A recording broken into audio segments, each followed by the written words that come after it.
Hi, hello, welcome Doodle Crew and Doodle Crew friends. It's the end! The end is here! Or rather, it is just the end of season 3. We did it! It was a journey. It's been a journey to get here, but we made it. We completed our 20th, well, we've completed 19th. This will be the 20th episode to end out season 3, which is exciting! So we're gonna do some apocalyptic fun! That's the word for apocalyptic, is fun. It is open-ended. We are just contemplating the end. Any way I say it, it sounds very morbid. So, yeah. Just thinking about the end times, hashtag girly stuff. So going around, let's tell people where they can find you and what you're thinking for tonight. Mayor Squish, we'll start with you. Hi, I'm Mayor Squish. You can find me everywhere at Mayor Squish. I'm thinking I haven't done landscapes on the show in a while because someone makes me draw characters all the time. So I'm here to rectify that, and I will be doing a post-apocalyptic landscape with fire. Yes, very excited. Fire. With fire. Yes, of course. You It is gotta. deserted and burning. It's a double whammy. And hey, happy to have you joining us again. Welcome back, Vic. Yay! I made it to the end of the season. I finally made it. Yes. I am Vic Idstar. You can find me on most places on the internet at Idstar, except for TikTok, where I am at Vic Idstar because I was too slow in register an account and someone got there first. You can also check out, I make comics. Check out my webcomic of Destiny and Dragoons at dragoons.com. Yeah. And today I am going to be drawing my Mad Max Fury Road persona. Exciting. Channeling like character vibes. We'll see how that goes. If it turns into something else along the way, then that will have always been my plan. Exactly. I think the whole thing about the end of it is none of us know exactly what to plan for. So there you go. That's why they keep making TV shows about preppers. So yes. And it's Nigh. So I am Swan. You can find me all across the internet at a Swan named Emily.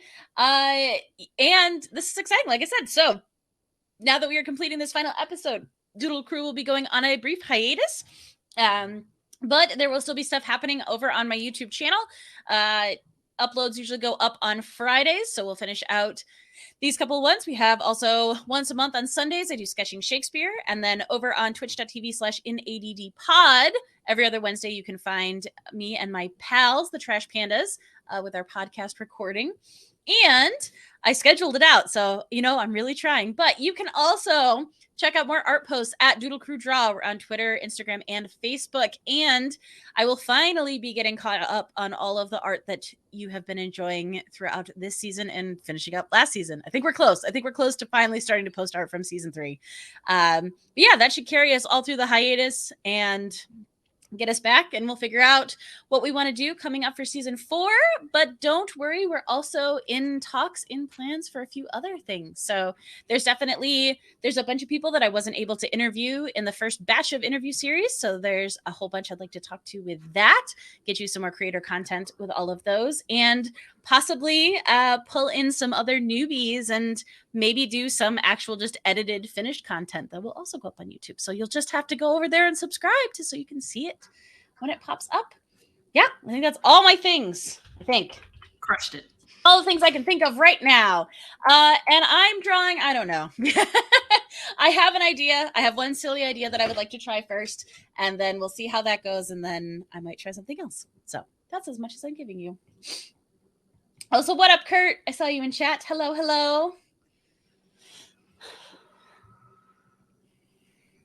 Yeah. Soapbox Clots, hello. Hi, friends. Hi.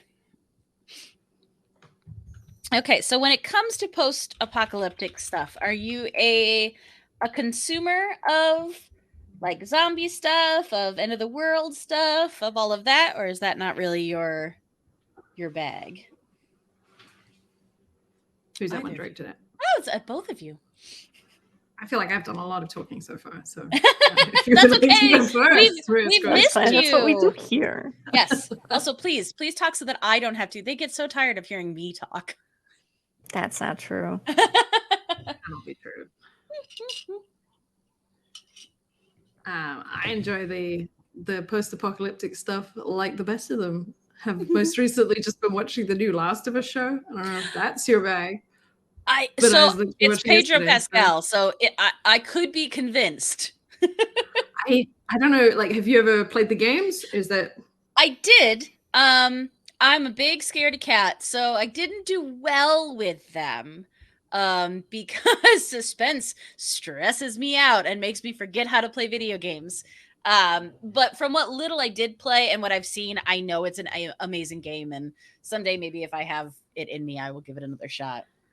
Well, I gotta say, I'm a big fan of the games, and what I've seen of the show so far is excellent. But That's awesome. Is somehow worse than the games in terms of the scary. Or at least I don't. It's ticking a very particular horror box for me. So okay. Do you think it's because at least in the games you feel like you have a little bit of control, and whereas this is you're completely powerless? Well, I don't know. I think it's easier in this because it's happening to someone else, as opposed to in the game where you're playing the character. But yeah, there's scary monsters, but the actual world, the sort of post-apocalypticness of it is really cool. Because it's like a nature reclaiming type apocalypse as opposed to desert wasteland. Which honestly, I, in a weird way, I find a little bit more hopeful. It is. Because like Mad Max, like especially Fury Road, gorgeous, amazing, wonderful. But boy, was I depressed at the end of it. I was like, okay, well, that was fun. That was fun. Everything's terrible. Everything's awful. Everything they hoped for didn't work. Yay. Sorry, spoilers. That's not true. Things did work out, but yeah, some stuff worked. Shockingly, it was not a magical, happy Disney ending. I'm sorry to spoil that for all of you if you've not seen it. Now it's ruined. Now I definitely won't watch it. Personally thrown off by Joel's vibe. I didn't play the games, but got big dad vibes from him, making a Pedro immediately makes. Oh yeah, he's way more daddy than dad, but I enjoy, just from the interviews I've seen, I enjoy the chemistry between him and the girl playing Ellie. Yeah, they're doing a great job. Like 100% Ellie, I think. Or like certainly like just a really great interpretation of Ellie. It's fun. But I'm interested to see how it continues to go and if people enjoy it. But yeah, because they're not that far into it yet, right? No, like 2 episodes, I think. Okay. I was gonna say, I thought it was still pretty new. I never want to make that assumption because I'm literally behind on every piece of pop culture and media. So I make no speculation about how long something's actually been around. Because I'm like, I'm not watching it anyways. What would I know? Let's see.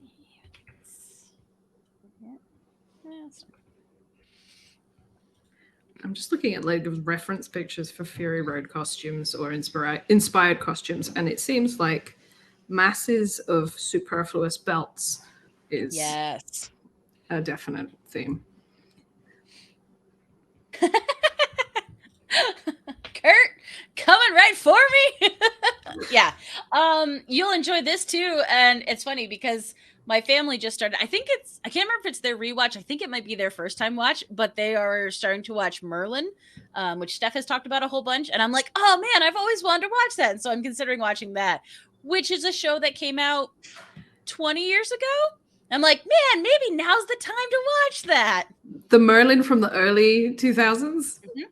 Mm-hmm. Mm-hmm. It's a good show. You should watch it. Well, that's what I've heard. And I was like, honestly, that feels like the amount that I could consume right now.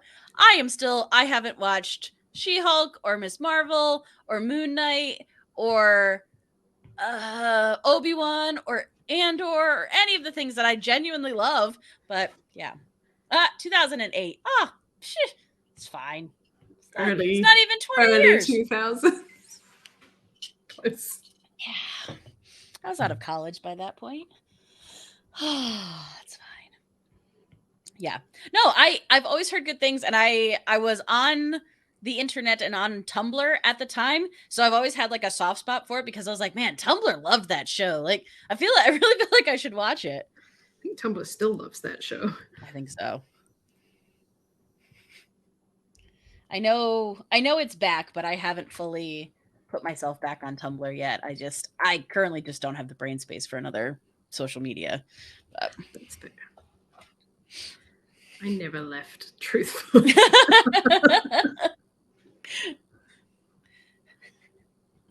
I like this, lover number 1. Reggie, he's too hot for the role. Hot guys can be dads too, lover number 1, and daddies. Oh, that's funny. Guardian Randy says the guy who played Merlin usually gets placed in the middle tier of the Benedict Cumberbatch evolution chart. They're like Pokemon evolution. That's too funny. Who's in the first tier? Apparently the rat kid from Finding Neverland. The rat kid? Which I don't know, but that's the most amazing description.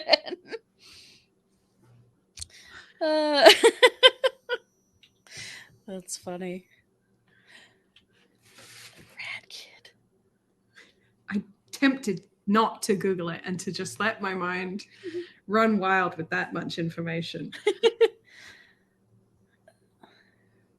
I'm also trying to think. I don't think I saw. Well, again, not shocking. I don't think I saw Finding Neverland, so I'm trying to remember. That's the one with Johnny Depp, right? Yeah, I just Googled. It's the one. It's the one about J.M. Barrie, who wrote Peter Pan, as opposed to about Peter Pan. Oh, I genuinely don't think I knew that. That's interesting. Okay, he was Charlie in the newer Charlie and the Chocolate Factory. That makes sense. Yes, I can picture that kid. Yeah. Oh. I hope he grows into his ears for his sake. I think he's like a whole adult now. Probably. Because Charlie and the Chocolate Factory also came out a while ago. Yeah. That one I chose not to see because I had no interest in it. Likewise. I did, I've read the book. I like the book, and I've seen the original movie, but... Yeah. Oh, that's Freddie Highmore. He is on the good... Oh, okay. Yeah, he is. He's a full-grown human. That's funny.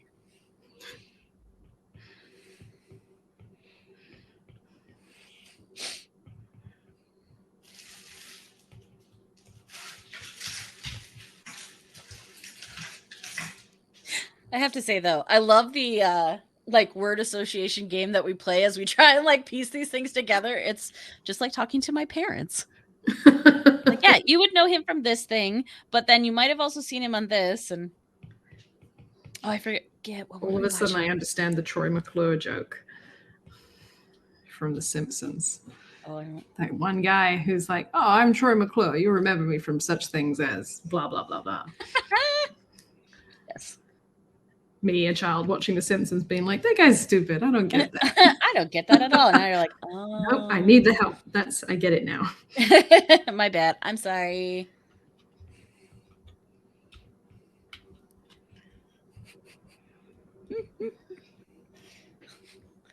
We were watching Stardust the other night, and it was funny because I adore the movie. I love the book. But I didn't realize the lineup of British comedians that are the ghosts of all the brothers. And I was like David Walliams is in it. I was like, what? Because he doesn't look at all like him, and he doesn't talk a ton, so you don't pick it up. But yeah, it was pretty funny. But we were absolutely, because we've seen the movie 100 times, but throughout we're like, okay, who's this guy? How do we know him?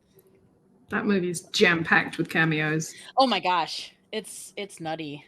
It's so good though. Oh my gosh.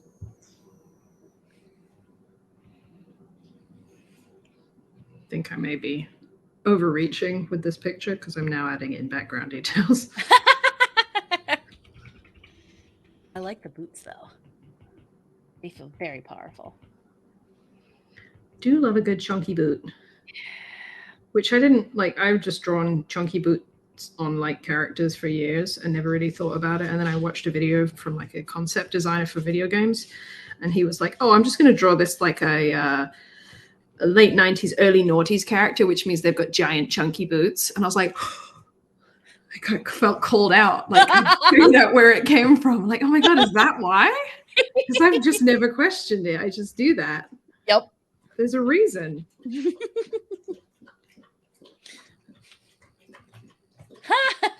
Oh, I love that. Krugel says, I like that Vic's sweatshirt and hat is the inverse of both Nicole and Swan's art so far. I love it. Oh yeah.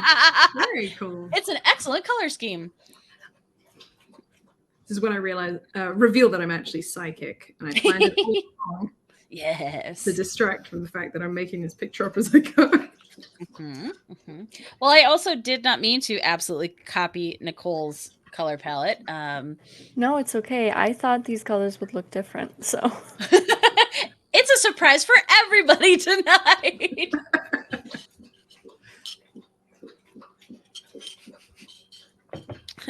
I misread your comment, Randall, as art intimidating life. And I was like, yeah, ain't that the way? Not what you said. You said imitating, like the actual phrase. It's fine.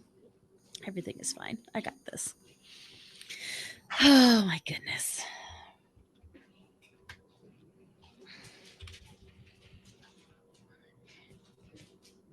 Here's the part where I'm just making up engine-y looking things. I've seen those things that people say, like artists have to be outfit designers and engineers and all these things because you have to know how this stuff works. Mm-hmm. No, you don't. If it looks faintly all right, then I guess that's good enough. And that's the beautiful thing about, especially like post-apocalyptic or fantasy, it just has to be vaguely similar. And as long as it could possibly work, you're good. Yeah, like fantasy especially, because if someone's like, that looks wrong, you're like, no, it's supposed to look like that. This is a fantasy world. You are actually ill-informed.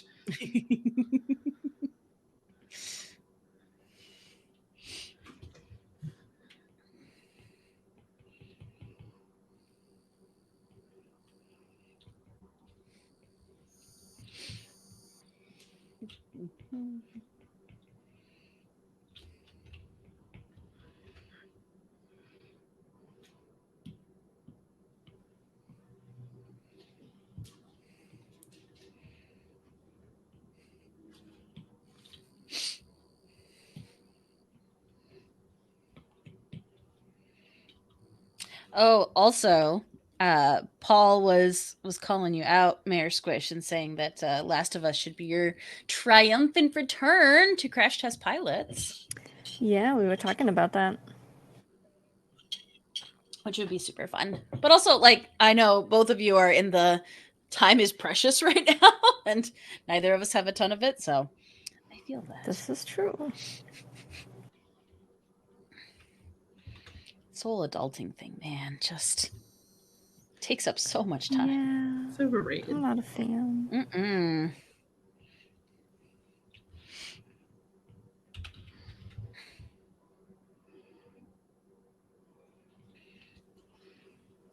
So remind me, because unfortunately it has been a decent amount of time now, when Crash Test Pilots covered Dark, was that post-apocalyptic or was that just suspense? So, I don't know how to talk about the show without spoiling everything. Okay.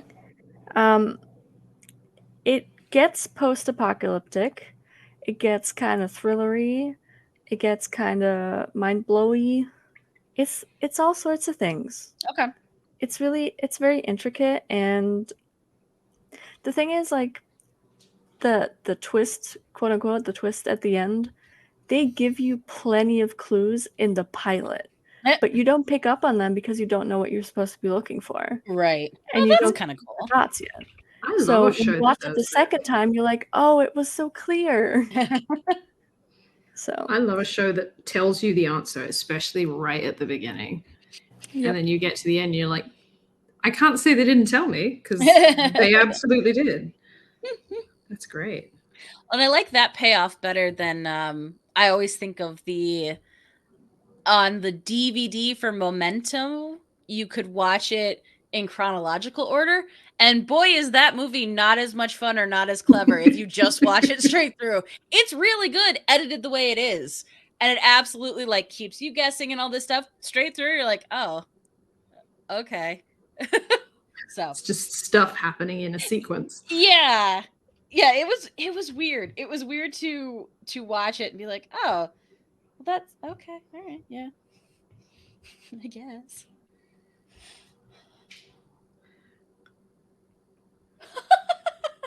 Okay. I'm gonna pull this up just because this seems like a very fun statement to read. Guardian Radio says, I can't think of post-apocalyptic without immediately going to RuPaul's Drag Race season 4 when Jiggly Caliente made her post-apocalyptic baked potato costume.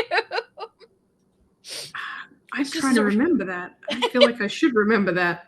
Yeah, that one seems very, very Sounds specific. like the sort of thing that would stand out in your memory, but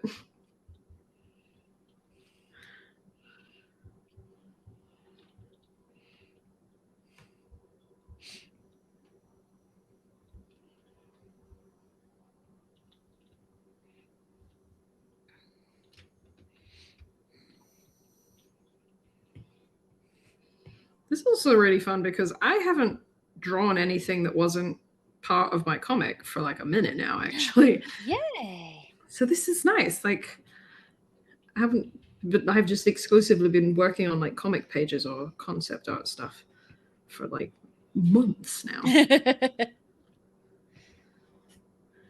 Yeah, there's definitely times where I really have to just work on something completely, silly or off book just because I'm like, no, I need this to not just be the same thing.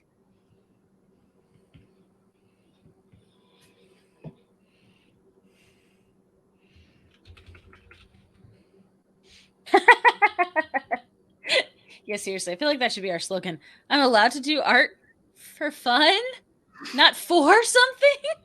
Apparently. Yeah. Something I'm still learning in my 30s.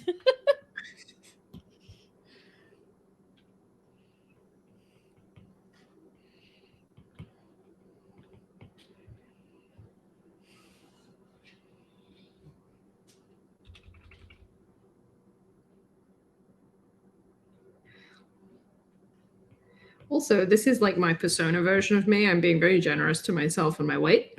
And I maintain that it is because it is the apocalypse and there are no Oreos. Apocalypse diet, best diet. Proven to work.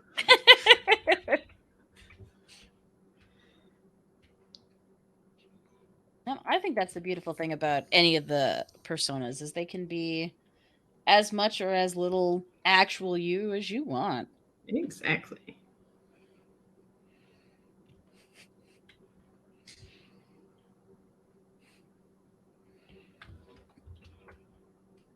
Just imagine someone coming in and trying to tell me, be like, well, that's not how you'd actually look as an elf in Lord of the Rings. And I'm like, really? Yeah, that's the part. That's where you can no longer suspend your disbelief. I was like, the guy who played Gimli, not actually small. Like, what? There's the line. Well, I just, people.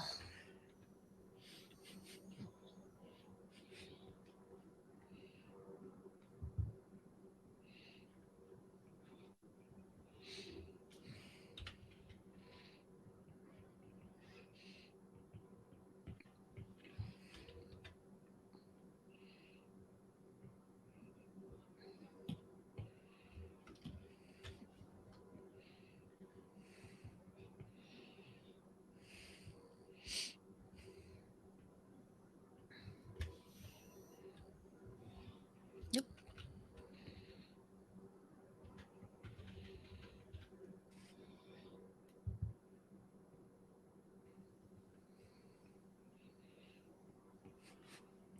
I like that, as per usual, I started with all these grand ideas for my layers and how I was going to keep things separated, and immediately just drew on 4 ones with no rhyme or reason.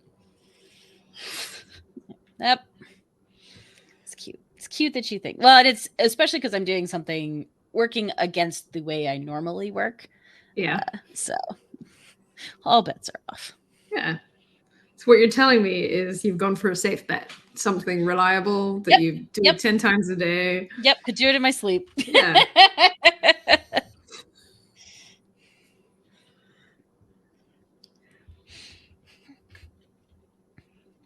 Why wouldn't you go into the live stream with no plan and no prep?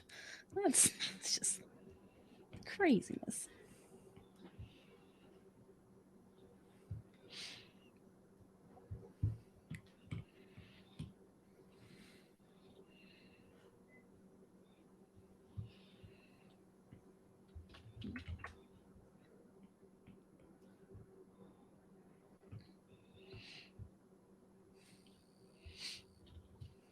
I just completely did not sketch a left arm on this character. Maybe that's because there shouldn't be a left arm. And this is, in fact, a robotic arm. Yeah.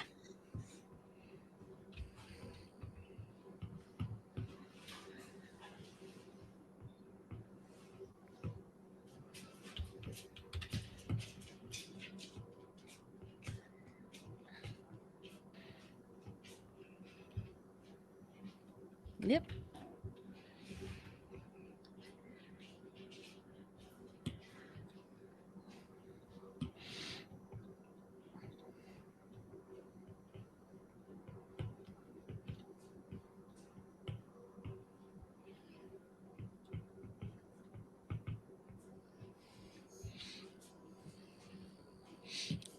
Ooh, Mayor Squish, I love the colors. Yeah, I scrapped the initial one because I didn't like it. So Yep. trying again on a How's that? smaller canvas.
Ooh, you know what? We should do that on a separate layer. That would be smart.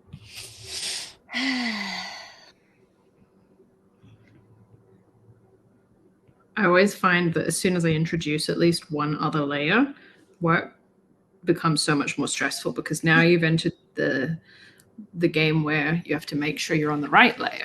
Mm-hmm. And you have to lock layers, and woe betide you if you make a mistake.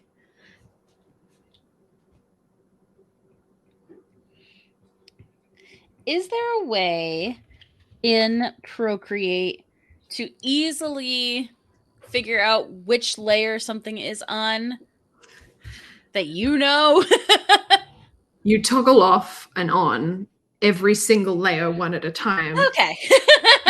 But also, Procreate does this thing, and I don't know, because it doesn't show you in the little preview of the layers in the layer drop down. It shows you everything that's on that layer, as opposed to just the entire frame, regardless of whatever is on that layer. So at least it's a little bit zoomed in. But if you've got a little bit of something over here and a little bit of something over there on the same layer, then you're shit out of luck.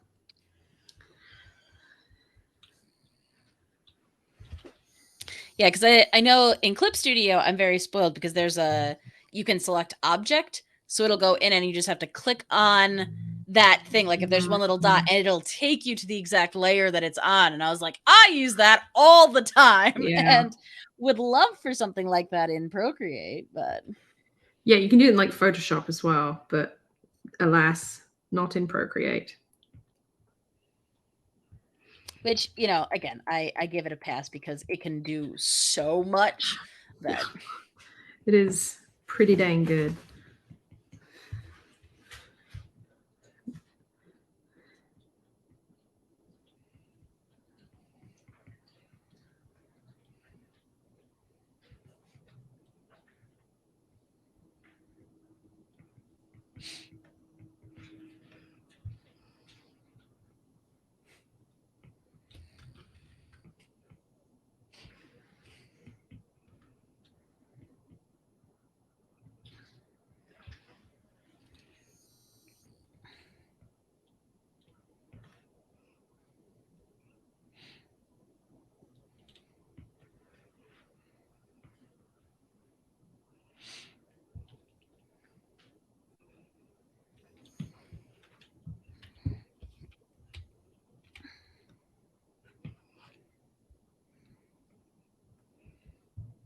Did you ever watch any of the Why the Last Man?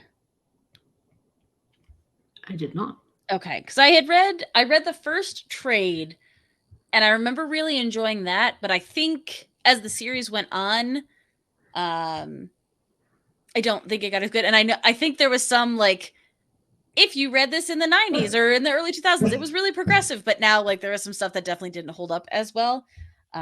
But I didn't watch the show, so I couldn't speak to any of that. I was just thinking, I was like, there's another thing that I remember seeing in some sort of visual, and I couldn't remember if it was anime or not, where like the world had been retaken by the plants and that type of stuff. And I don't know that I've heard of that one. oh, Like, it's a whole new bracket for me.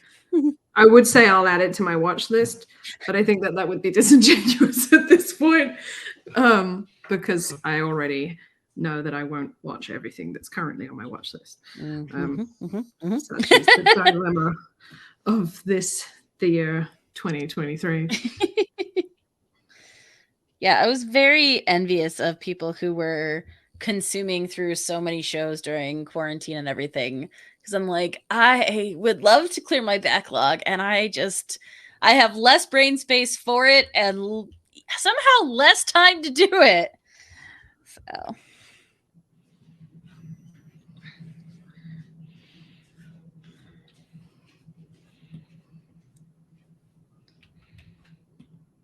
Spices, eating soup, and now watching a little bit of Doodle Crew. Hi, Lost Limey. Thanks for joining us. We're doing post-apocalyptic The End is Nigh inspired pieces.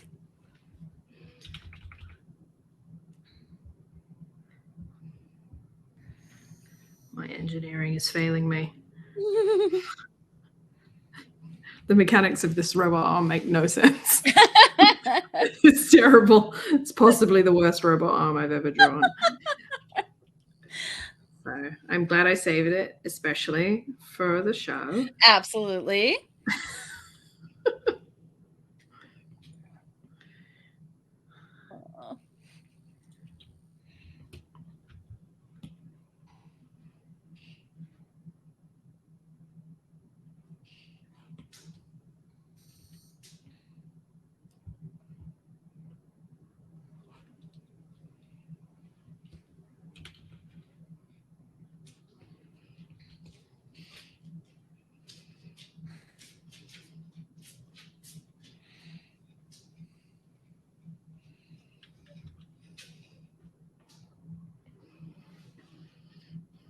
Terrible robot arm.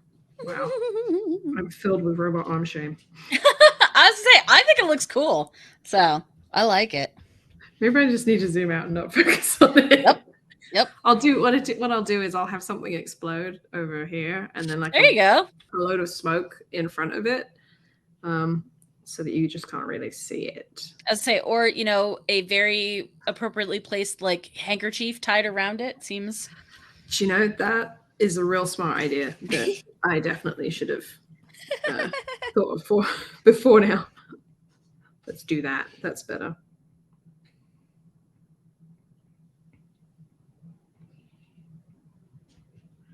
Because that's what you do in the apocalypse, is you tie handkerchiefs around your robot arms. Mm-hmm.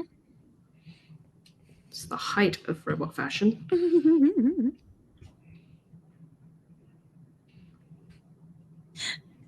I think with the older Mad Maxes, that was always the thing that cracked me up. Is I was like, resources are so scarce, but apparently not leather and belt buckles. Like those seem to be in plentiful supply. The apocalypse hit every industry, but that one's absolutely thriving. Ooh. That is enough time on that robot arm.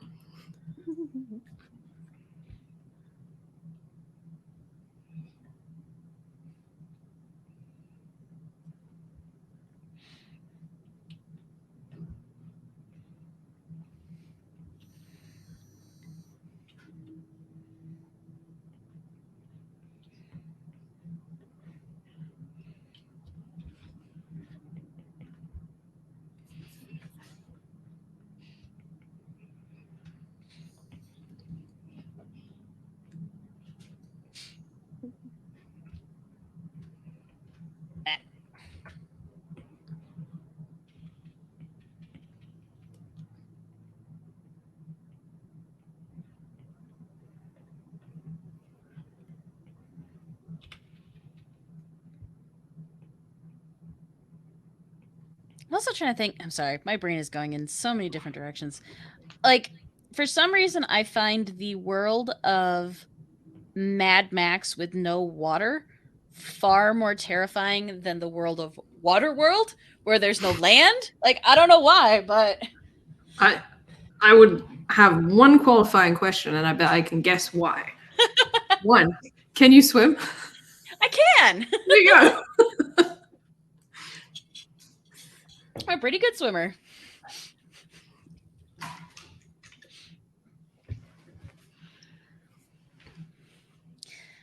I remember, like, as a much, much younger person, like, enjoying that movie. And it's one that I'm just too afraid to go back and rewatch because I'm like, I am positive this does not hold up in Yeah. any way. Just like never ever bring it up in conversation again, and then no one will ever tell you all the problematic things. Yeah. It will never be ruined. It can just live happily in my memory as it is. I love that that's the way to preserve it, is to pretend it never happened. So bus class, no. Yeah. Yeah. So I remember feeling like it was slow as a kid, but there were also some movies that I think were just they weren't meant for kids. So the suspense and the timing was actually really good, but that one I wasn't sure if that was the case with that one.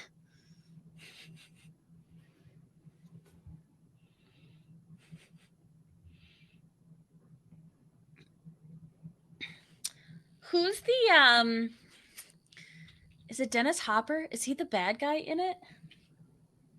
Is the world girl from Napoleon Dynamite? Yes. When she's so young. She was like the it girl movie child actor, I feel like, at the time, because she was in a bunch of stuff.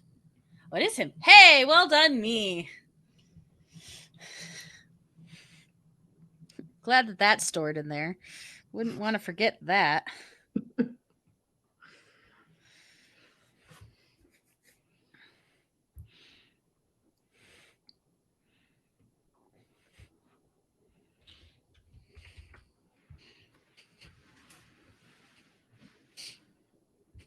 Okay. Here's my very silly initial idea.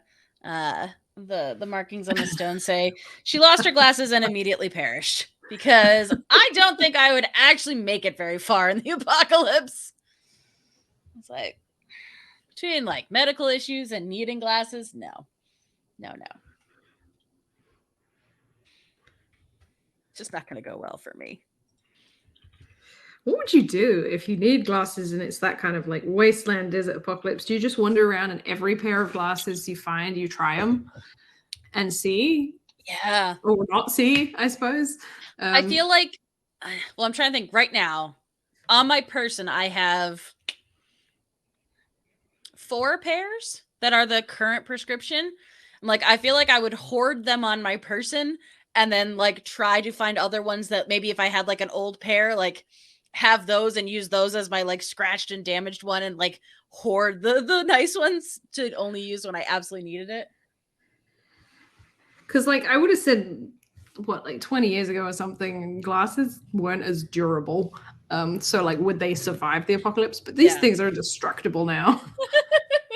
They're going to outlive humanity by a long way.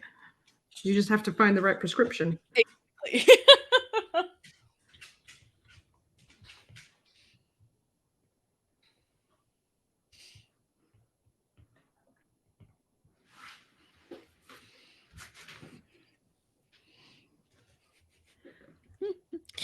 Lost Lemmy says, I know I've seen Waterworld at least once. I remember that Dennis Hopper led the smokers and Kevin Costner drinks his own piss, which really I feel like sums up the movie pretty well.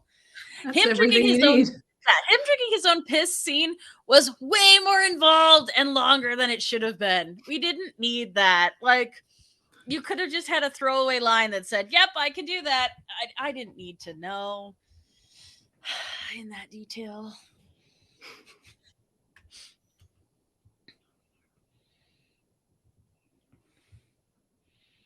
When was that movie made?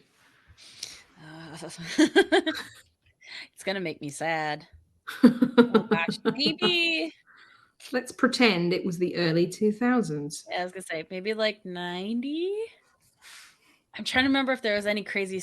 I don't want to say special effects. 'Cause I think it was all practical effects. But Back when that's what special effects actually meant. yeah. 1995. Okay. So evidently, one of the worst things they could think of to have to do in 1995 was drink your own piss.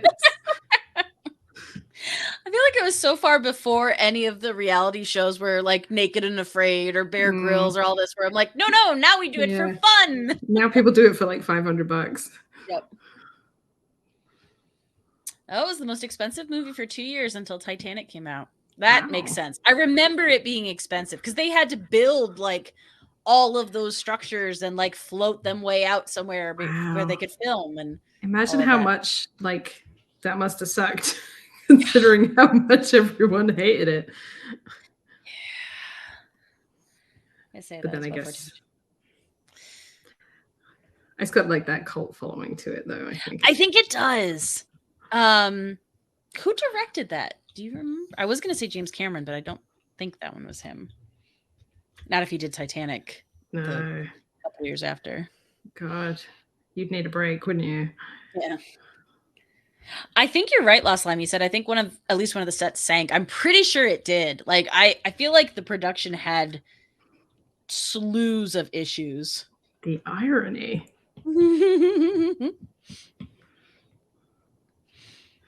I love hearing about films that have those kind of like epic scale production problems and things. They're sort of fascinating to me. It's very fascinating. And I don't wish it on anybody, but boy, do I want to hear about it after it's happened. Have you ever watched the film Lost in La Mancha? No. Which is a documentary behind the scenes of the making of The Man Who Killed Don Quixote, directed by Terry Gilliam, which never got made because of how completely everything that could go wrong went wrong. But what they did have is the documentary footage for the behind the scenes film that they were making. So they turned that into a film instead. Oh, that's crazy. It's just like watching a production slowly unravel. Sort of fascinating, like watching a train wreck in slow motion. Yeah. Oh, so the only thing I can immediately think of right now that gave me the same amount of like, this is terrible, but I can't look away, is I watched both, if not a third, of all of the Fire Festival documentaries, and it was the same thing. Like, you just keep watching them pushing forward when it's getting closer and you know they're not going to make it and things are going so bad and you're just like, but they're going to stop. Like, they're just going to stop and they're going to pull the plug and this isn't going to happen. But in your brain, you're like, but I know that it does happen and oh my God.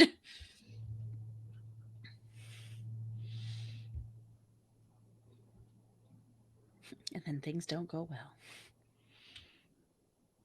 Why are we like this as humans? I don't know.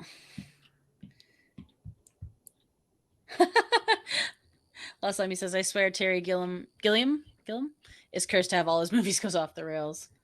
Yeah. It doesn't really get much worse than your lead actor dying midway through production, does it? Yeah. Oh, yeah, the Spider-Man musical, like, just, oh my gosh. That one I didn't end up, like, looking into watching any on because it was just so... Sorry, Spider-Man musical? Yeah. Turn Off the Dark. Again, like, super high budget. This is years and years and years ago. And, like, one of the actors, I think the guy playing Spider-Man or playing Green Goblin, got very seriously hurt with some of the acrobatics. Like, I think it was the time and popularity of, like, Cirque du Soleil was really getting big, but they weren't necessarily getting any of the Cirque du Soleil people. So, like, there's your problem. Yeah, like, it kept having setbacks. They were throwing so much money at it. And, like, yeah, one of the main guys got hurt and a bunch of other stuff happened, which I can't remember all of now. But yeah, it wasn't great. I can't believe I didn't know about it. I have to look that up. Yeah, I would be curious to see lots of stunt injuries. Yeah, that's the part I most remember. Is just you kept, I swear, for a couple of months there, every time you'd open any sort of news thing, you'd see that somebody else had gotten hurt on that set. And when was that made or not made? Tried to be made. When was that attempted?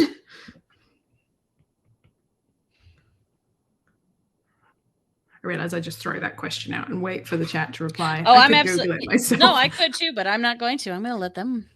They're not drawing, so they can use their thumbs. There you go. This is a team effort. I got used to the power real quick there, didn't I?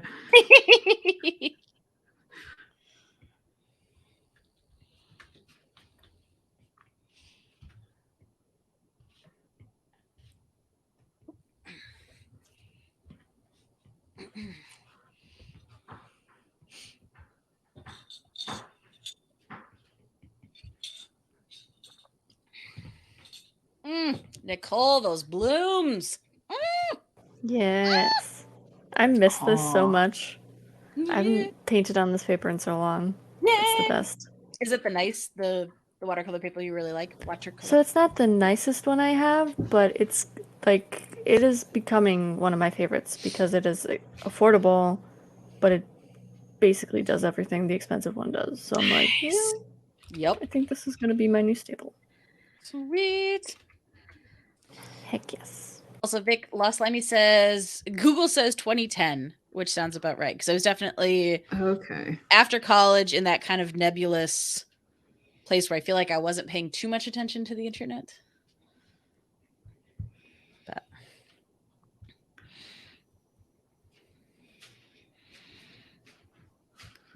I blame it on the fact that I was in England at that time. Honestly, it wouldn't. Not everything me. makes it over there news-wise. No, and I feel like it was really big news for like a very specific chunk, and then it just didn't go beyond that. So I could absolutely see it not. We'll go with that. And it's not that I just wasn't paying attention. Yeah, there's so much news that happens. There's no way to know all the things. If it wasn't on the big fat quiz show of the year, then why it's not even worth knowing. Same. That's how I live my life. I still haven't watched this most recent one. Me neither. We should watch Party. That would be fun. We should. I love that. I love that show so much. It's another one I don't know. That's not even an American one. I'm trying to think. Is it still hosted by Jimmy Carr? I think so. He hosts everything now. Yeah.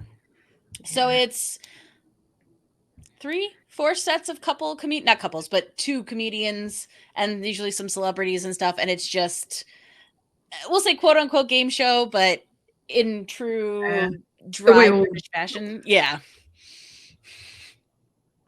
So. Trying to be QI. Yes. They'll never be QI. No. Jimmy Carr wishes.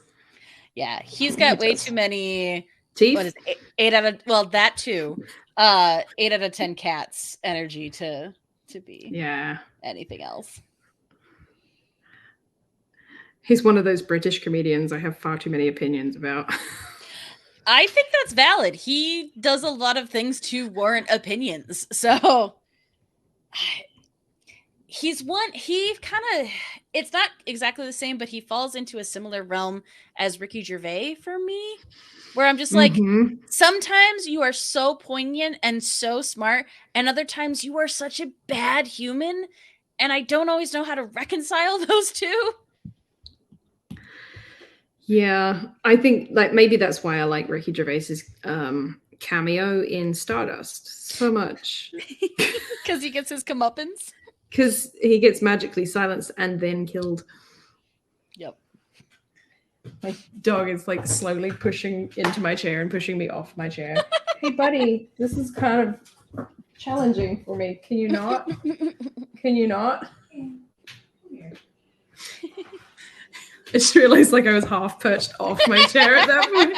Like, wait a minute. No. I'm the human in this situation. I get Yeah. to share. You'd think that. Yes, Last Lammy, I will root for whichever team has Richard Ayoade on it. It's usually Noel Fielding, and the two of them together are chaos magic, and I love it. Yeah.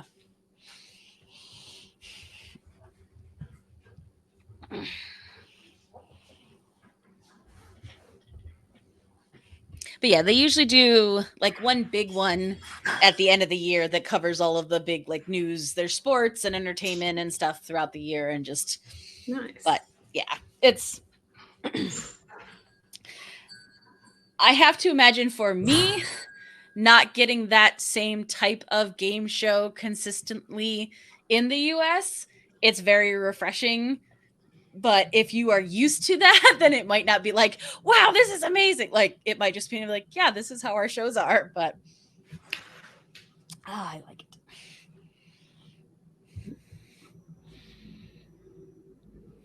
They're always good for a laugh. Yes.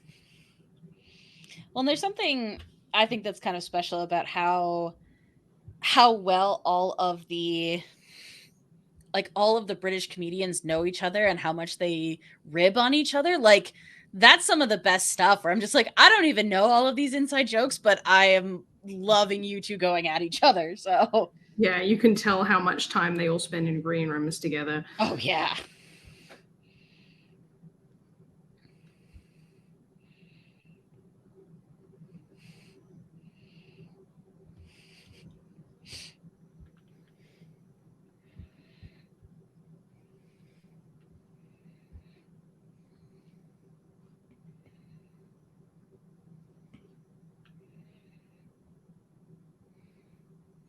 Oh, I remember. I'm sorry. I'm just gonna stop apologizing because you've been on with me for an hour now. You know that's what my brain's doing. Sue and Mel have both been on it, and I loved them when they were hosting British Bake Off. So like they were delightful.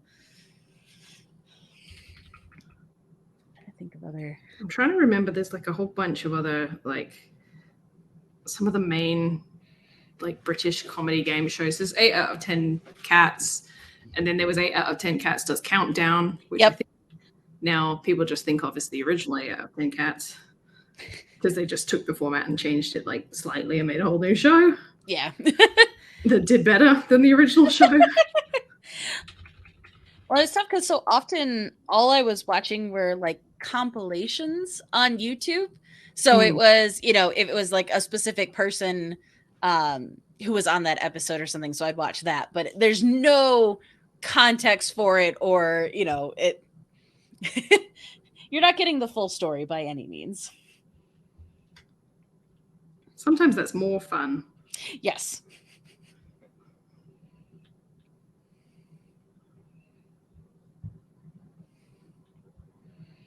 This is supposed to be an exhaust pipe, but I feel like it looks like one of those hamster water feeders. But upside down, so like if I flipped it, just had a hamster here, like perfect. Oh, that looks like something else. Also, I said this was going to be like my silly little one, and then I was going to do something else. And nope, I've just continued to work on this. So this might be all you get from me tonight. This is your masterpiece.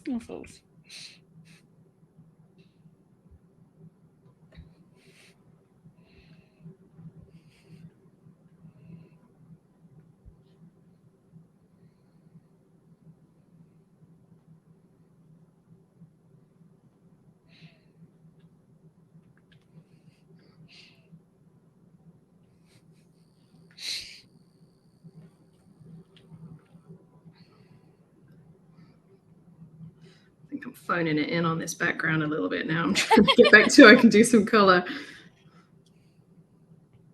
There we go. Just add some patches and some bolts. And that makes it a Mad Max Fury Road vehicle. I'm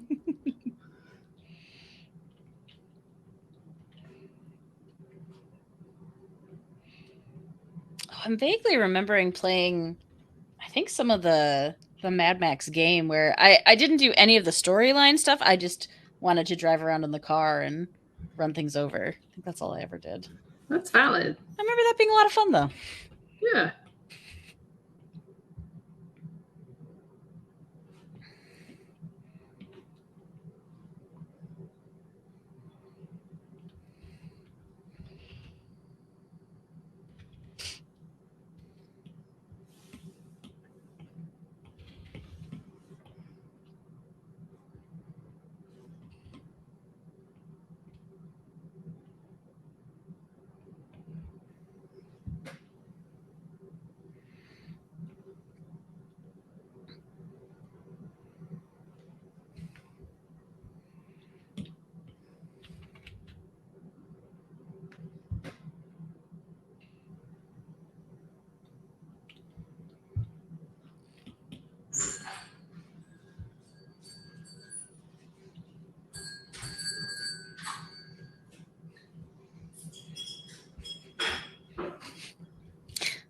In my brain, all I can think of, an angel got her wings.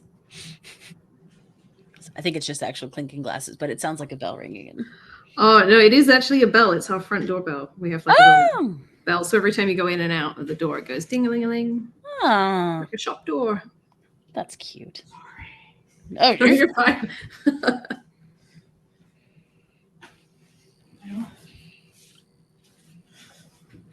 I ended up patching it. Still good. The loom did not work. My wife has just been trying darning things. Like darning a hole in a shirt. Oh, yeah. Oh, yes. My mom was a constant mender of socks. But I think she has finally abandoned it now. I think we just buy new socks now. Okay.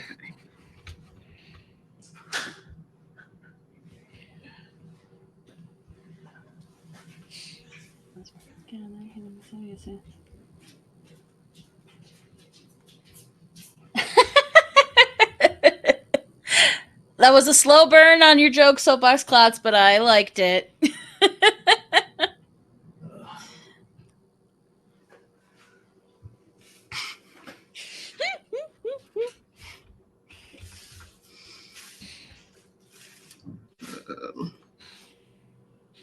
Okay, but I love this pose, and I love especially this face. This face is giving me everything. That's my Mad Max Fury Road face. It's so good. Also, can we talk about how much detail you have in it that you have busted out so fast? I'm like scribble, scribble, scribble, scribble, scribble. Because I'm trying to get some color on there before we're done. But it's been nice because I think I've slowed down a lot lately. Like I was doing a lot of really fast work trying to get comic pages finished before Christmas. And then I like took a breather and then I couldn't seem to speed up again. I was like, oh no, I've lost it. Yep. So this is nice. This is like getting back to it. Oh, good. You know, for the things that really matter. Absolutely. Well, and kind of like Randall was saying earlier, like it can be really nice when it is a thing that doesn't matter, because then I think it lets you get out of your head a little bit, because I'm absolutely guilty of that. Art for fun. Who knew? We should tell people about it. They'll never believe us. I know. How do we sell it?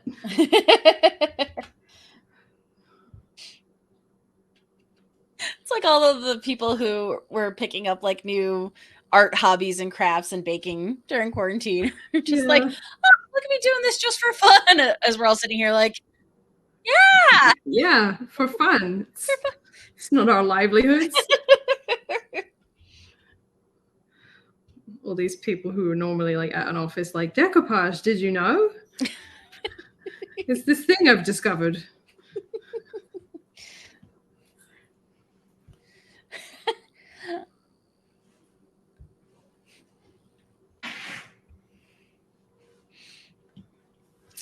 No, I like it. Soapbox Clots, I like the Tank Girl reference. It's got such a fun style.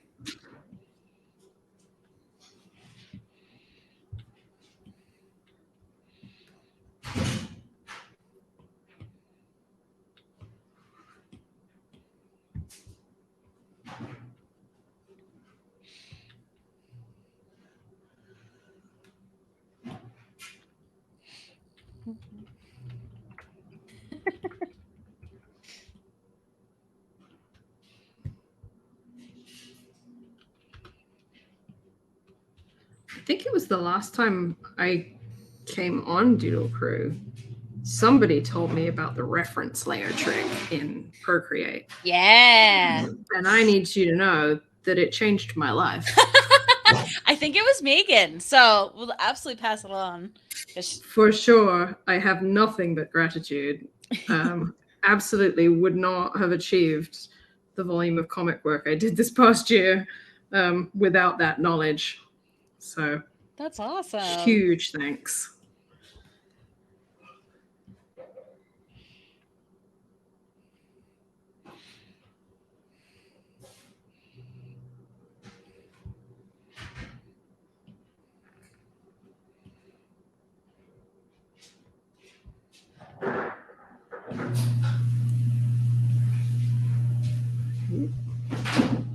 Let's make that more lively color.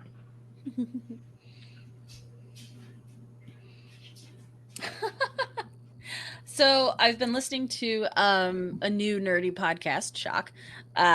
But one of the things that they covered, it's fun because it covers all sorts of different nerdy pop culture stuff. But they did one on Tank Girl, which, as much as I'm aware of her in cultural zeitgeist, I knew very little about the production of the comic and then the movie. And yeah, I've never watched the movie. I know that it wasn't a huge hit for the fans, but it definitely tried to be weird and succeeded at that. And then I just love seeing that actress pop up in places. She was on Orange is the New Black randomly, and I was like, ah, wait, I know her. I know that voice. Iconic. Of course, I'm absolutely blanking on her name right now. But I couldn't tell you her name. I'm really bad at that. Yeah. I can tell you what these people have been in, but I don't know who they are. Yes. Well, and then I'm always impressed with people who can just bust out. They're like, oh, yeah, it was directed by this person. They did all of this. I'm like, how do you know that? I never know the director. Some of that knowledge because I studied films, like at college, but only a bit of that knowledge.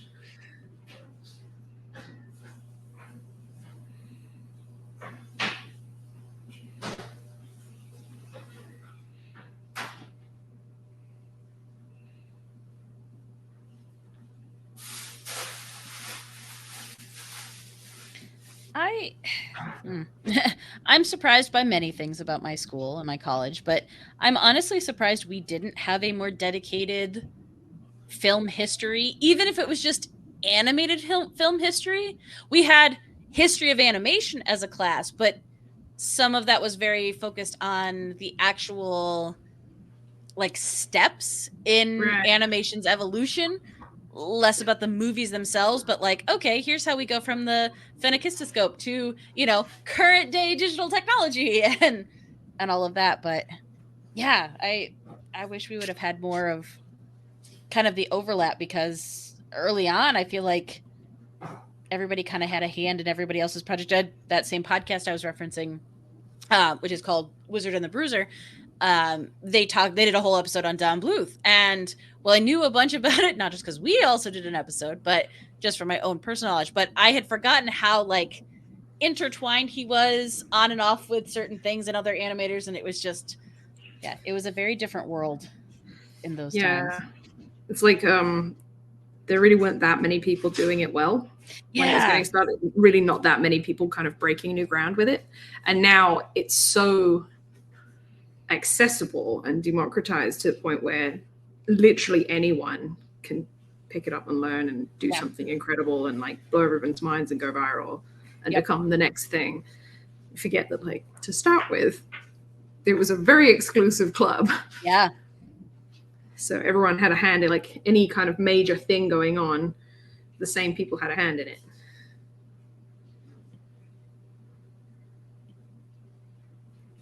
Yeah, there's someone on TikTok I saw today. They were talking about, going back in time. And I was like, no, I wouldn't go back and try to change anything. I'd go back and just make sure I was living in New Zealand at the time of, the first Lord of the Rings production, so I could be on the production staff. And I was like, honestly, that's brilliant. Like, I would love to go back and be in California at, the start of this and the height of the animation revolution and all of that. So that would be fun. To be part of that movement. Mm-hmm. That or be in New York when all the comic book stuff was really like taking off, and it just, you know, you hear the stories. They're like, yeah, I just walked in and they didn't have somebody that day, so I just sat down and did the thing, and I was like, what? No. You did what? Now you have to sell your soul and have a degree. Nope.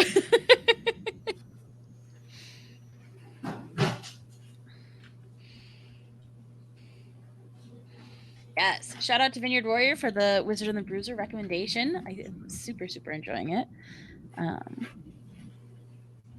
It's excellent. If you are a Last Podcast on the Left fan, it is Holden from that. And if you are familiar with Drawfee and Dorkly and all of that, it is Jake Young from that. So it's an interesting combo.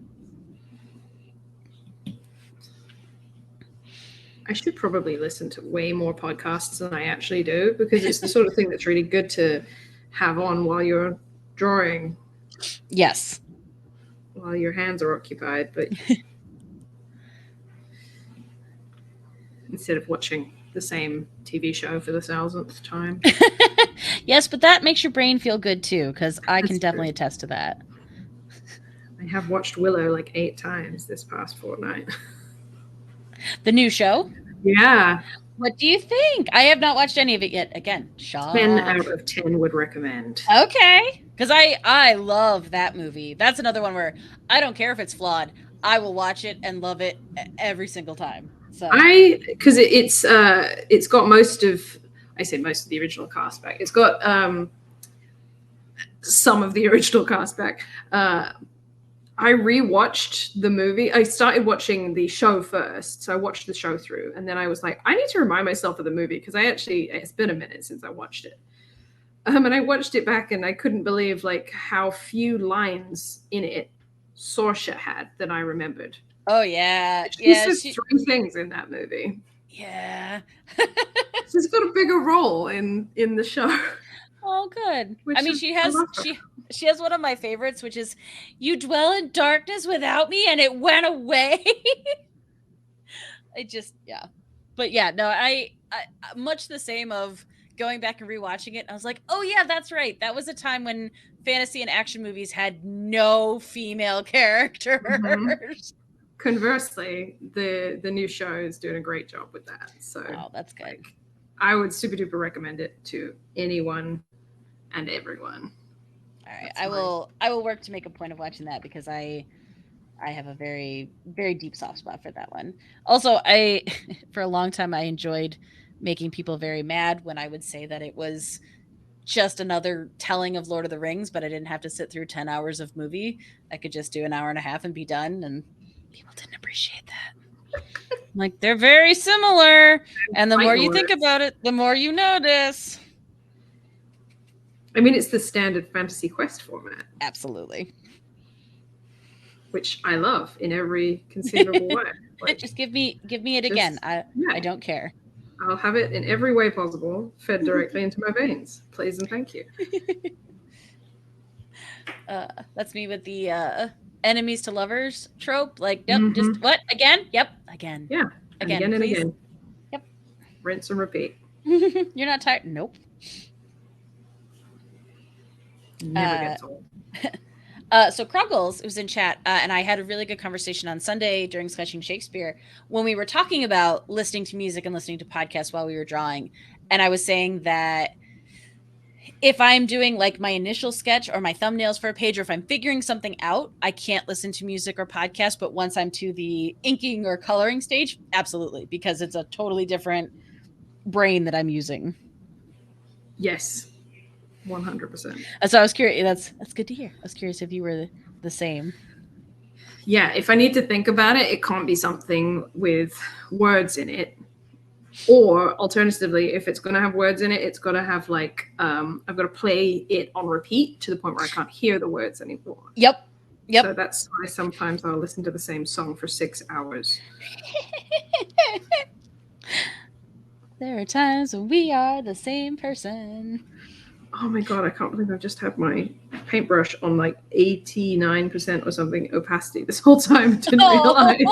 No. That's fine. It's probably fine. Probably.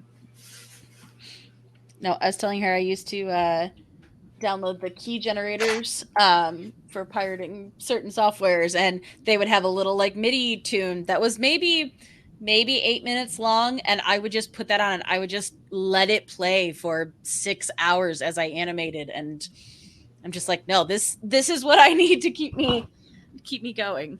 Video game level music. Yep.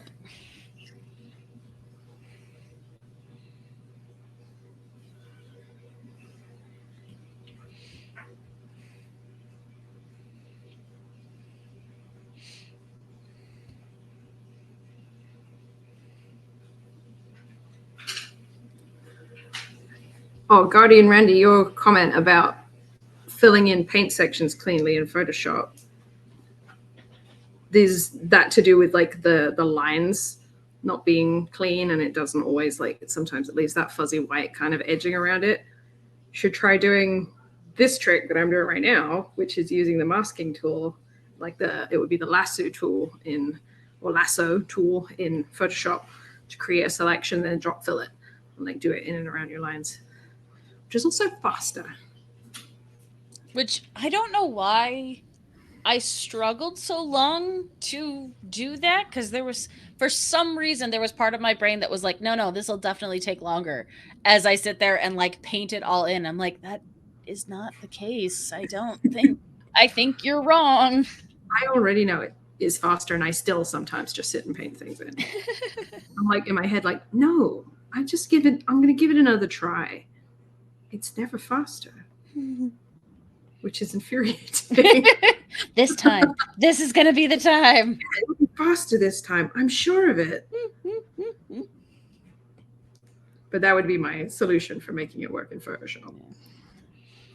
I'm also super spoiled by the thing you can do in Procreate, where you just, while you have your pen on the tablet, you can slide back and forth to adjust, how much or how little fill. I was like, what a brilliant feature that I was like, did it really take us this long to make this possible? Like,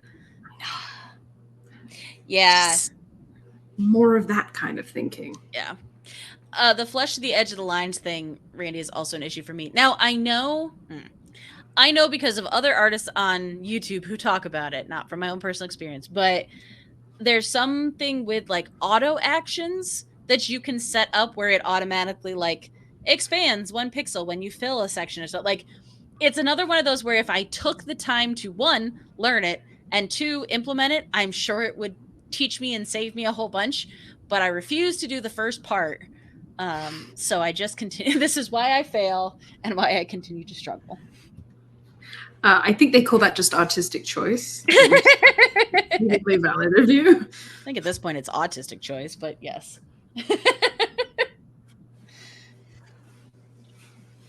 It's like, you got to make it fun for me or I'm not going to do it. Gamify your own hobby. Yep. Oh God, what was it? We were talking about, sometimes if I have a whole bunch of stuff that I don't want to do, I will break them up into tasks and I'll set timers for myself to see if I can beat the time and stuff like that. Cause I'm just like, this is the only way I will get this thing done.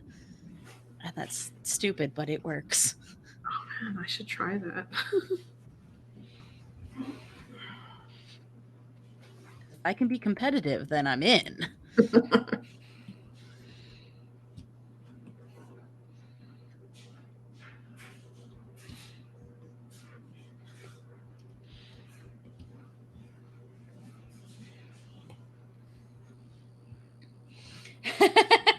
Exactly. But Mom, I don't want to have to learn more stuff. That sounds an awful lot like education to me. And how funny too, because like learning Procreate was a whole new program, very different from elements of Clip Studio and Photoshop. But I don't know, something about it where I was like, okay, and I would keep watching things and keep learning about it. But this other thing that is in a program that I literally use every single day, and I'm just like, nah, that seems like a lot of work to do. I don't know if I've got the brain or the time for that. It's like, what are you doing? Do you Why think are it's you like, this way? is it anything to do with like the promise of it becoming easier? Like you can learn how to use Procreate because then it will be easier because Procreate is easy. Maybe. Oh my gosh, I'm failing at filling right now.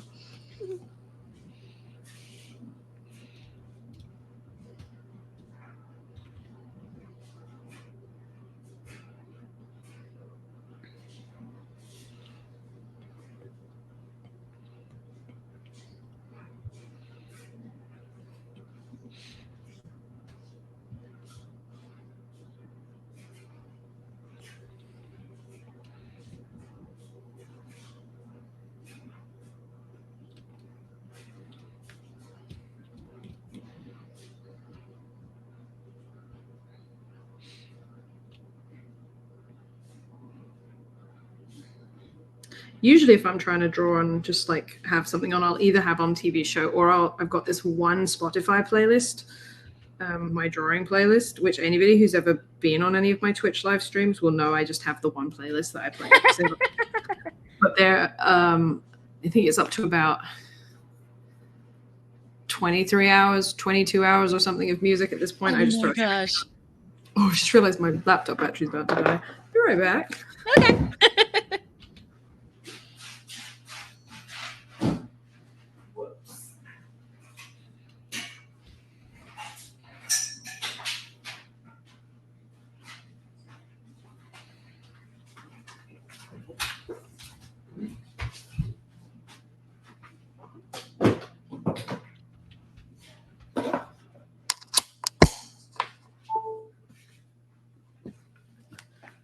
Happy beeps.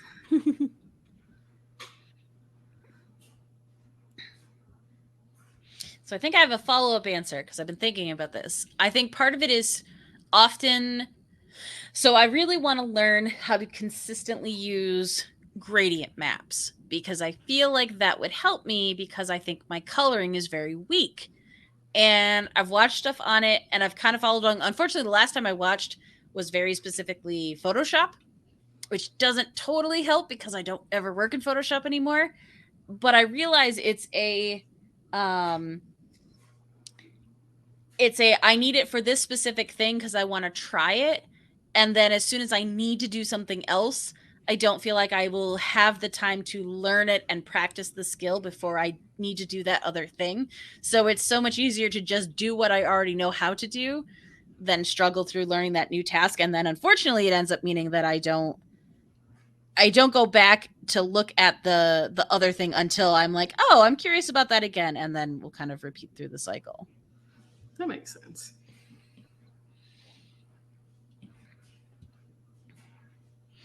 I'm very, very bad for just doing the same things I've always done and never growing as a person.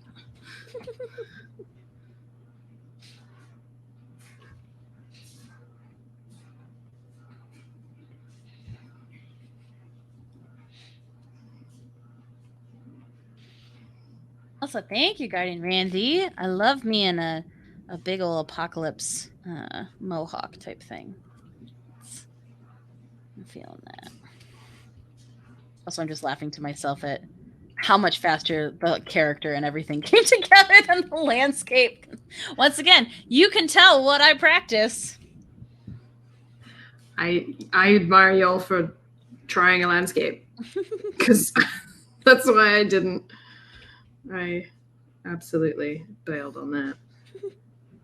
Yeah, but you put in a lot. Like, I was not expecting them to be interacting with anything. Like, so you went a lot harder than I was expecting. So went harder than I planned to because I drew them in the pose, and I was like, oh no, they're standing on something, and now I have to draw the thing they're standing on.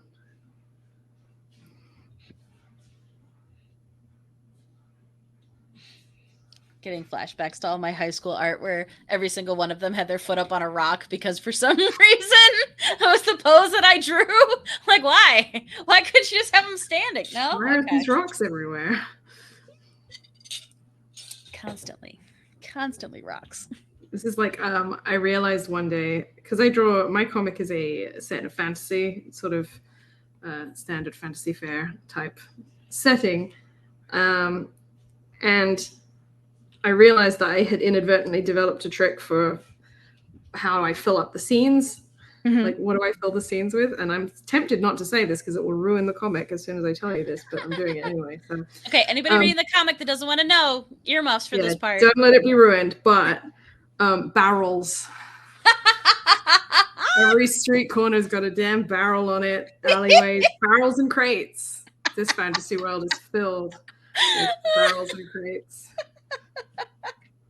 I love it so much. This is what everyone's doing in this particular fantasy world, is manufacturing barrels and crates and then just sort of storing everything in them and leaving them off to the side of alleyways and things.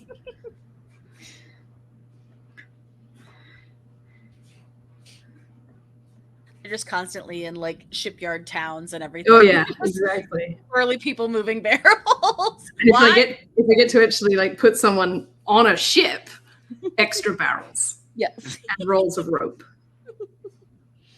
Oh, a good rope coil. Yeah.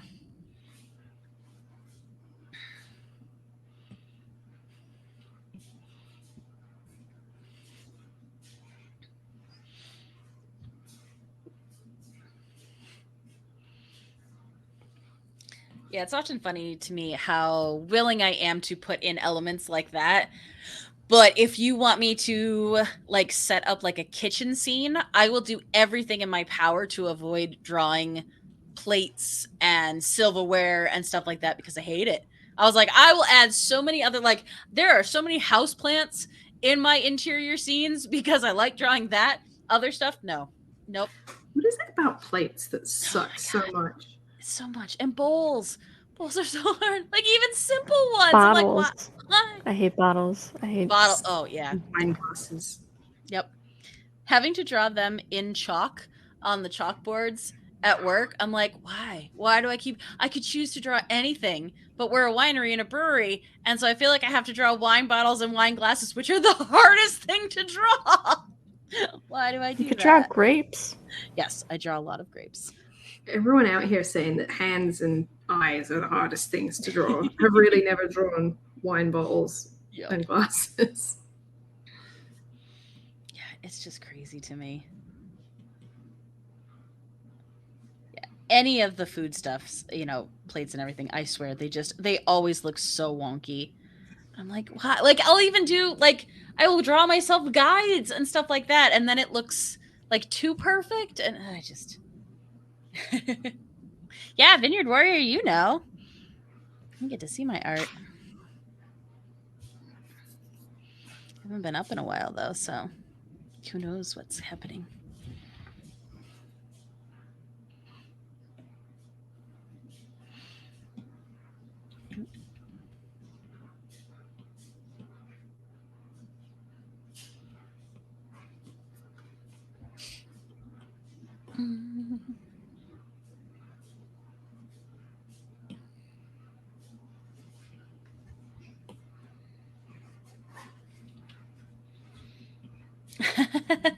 Well, thank you. I appreciate it. I usually have about one in me, and then I'm like, nope, now we're done. I've drawn one wine glass. It looks kind of okay. Moving on to anything else.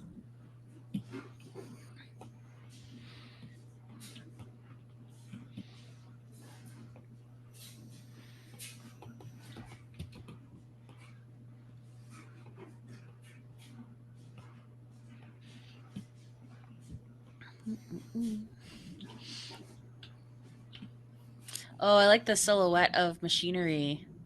That's very cool. Oh, me? Yeah, you. Sorry, I zoned out for a second. No, you're good. Thank you. That is awesome. Yeah, I wanted it to be a little industrial. Yeah. Oh, it's got a great feel. Thank you. Back to your roots. Yeah. Back to waiting around for 10 minutes for everything to dry. It's great. Hooray! I have a watercolor thing I want to try and finish for this weekend because I think it could be really cool. But I'm definitely in the like, okay, all right, if I do these 3 at the same time, like here's how I could do this and let them dry. But it was fun. Yeah. When my buddy was here and we watched The Craft, I did some watercolor painting based off of it, and I purposely made 2 separate ones so that I could jump back and forth because it's like, no, I've learned. I know how this game Yeah, is played. it's crazy how much planning goes into that. You're like, okay, I can color over here and let the other thing dry, and by the time I'm done with this, I can go back to that. It's crazy. Yep. And even, then trying to watch, and I was like, okay, I was like, oh, I haven't worked, in the face in a little while, but it borders right up against with the background that I was working on. And if I get too close, then it's going to bleed into that. I'm going to be mad. And yep. I just could not. I have huge amounts of respect for the pair of you. Paint is not my jam.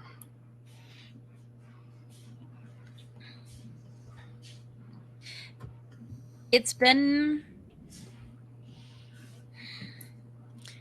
really nice for me in a lot of the conversations that Mayor Squish and I have had and the painting streams that we've done, because a big hurdle I had to get over in my brain was there are these specific set of rules that you have to use, and you can't at any point break them because that's how watercolor is done. And once I was like, no, if I want to sketch it out in pencil and not erase all of it first, I'll do that. If I want to go back in with markers and add, Posca white highlights to this thing that I can't get otherwise, I'll do that. If I want to mix and match my liquid watercolors with my pressed palette ones, I can do that. But it took me a significant amount of time of being like, I'm just going to put this thing down and do it and then deal with it later, to get through to that point. So it was a process. I feel like that's the part I'm stuck on. I Yeah. never got past that bit. I think what I needed, because I like drawing characters the most, and with watercolor I was always thinking, I was like, oh, you gotta do landscapes because that's what you paint, or flowers, and I was like, I'm not good at painting either of those things.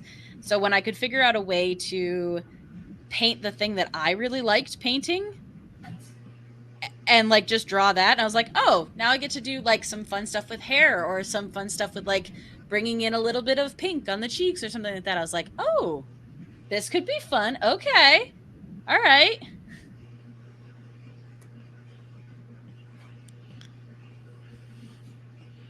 Yeah, I had to do a lot of paintings that were just for me, for fun, that were not fun before I got to fun. I'm having fun.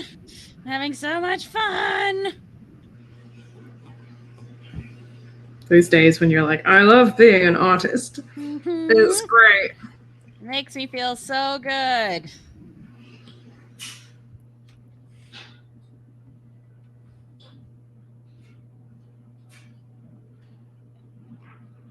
just making up these shadows. Why are we coloring with that brush? That makes no sense.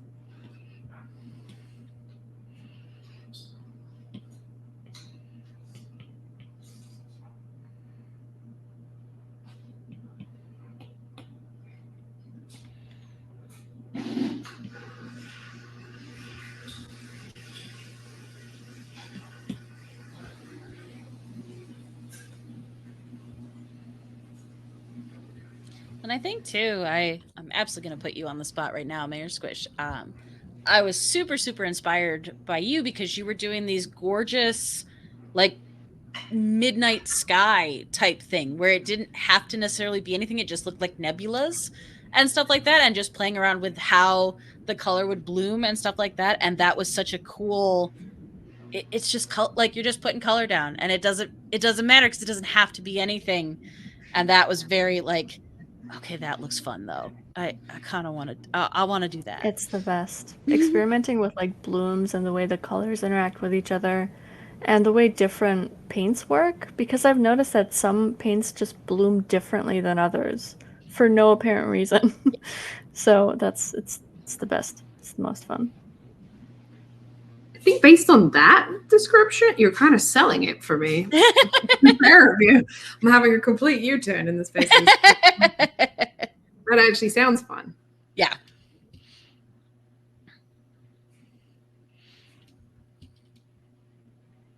Because one of the recent ones I painted was I really wanted to draw Monster Prom characters because I thought they'd be really fun because I love their designs and it's very close to my style. And I was like, I'm just gonna watercolor them because it doesn't matter. And like it was just a paint by number, but it was still really fun because then I'd be like, oh, like this one's wearing like a knit sweater. So now I can kind of like play in that texture. And if it goes wrong, it doesn't matter because it's just for me.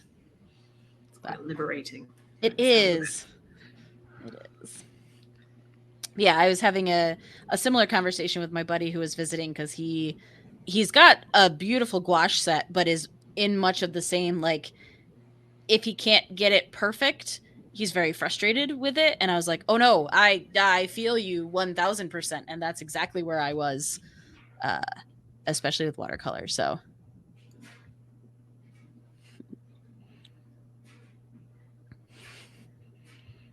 Honestly, though, even with digital art, it's been like a journey in the last few years for me to get less perfectionist and sort of like trying to make every single line join up and make everything look like 100% realistic, accurate proportions. Like there's an amount of letting go that is surprisingly hard to do. Mm-hmm. Maybe it's because like we're all at school and they're having us paint like bowls of fruit and stuff. Go for photorealism. Yeah. It's not about expression, is it? And I think, at least for me, I was so very much concerned by grades and stuff like that. So the idea of like, I need this to be good enough to be accepted as a grade because that's how this works. And yes, I did not come up with this term. I heard this term somewhere else, but it was the not being precious with your art, which I didn't understand for a really long time. And then all of a sudden I was like, oh no, the fact that, with this face or with this arm or anything, I was like, nope. Even though that one eye was kind of good, I'm going to erase the whole thing and I'm just going to start again. And it's okay. Or I spent an hour or 2 hours on this piece and it's just not good. And I'm just going to stop. And maybe we'll come back to it and maybe we won't. Or maybe we'll completely scrap, this whole chunk that I just spent the last 40 minutes on and go at it again. But that was such a long journey to get to even the kind of point for that. Oh, Guardian Randy, save our work. Thank you. I will. Sounds like an excellent idea. I am cheating in that regard. Also, again, what another amazing feature. No. It just saves? It's just 'cause? dangerous, though, because occasionally I go and work on Photoshop or another program or something, and I'm like, tra-la-la, and then it crashes, and I'm like, oh no. I've made a terrible mistake.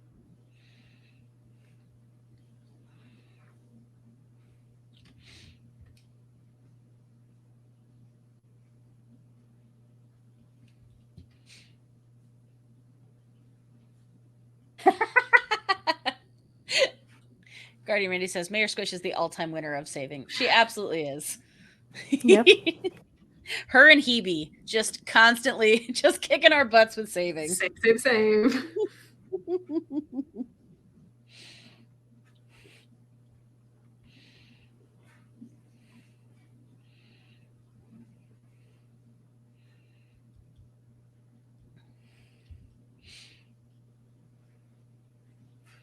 Well, since this is my post-apocalyptic world, I'm having a tactical battle cat with me. So.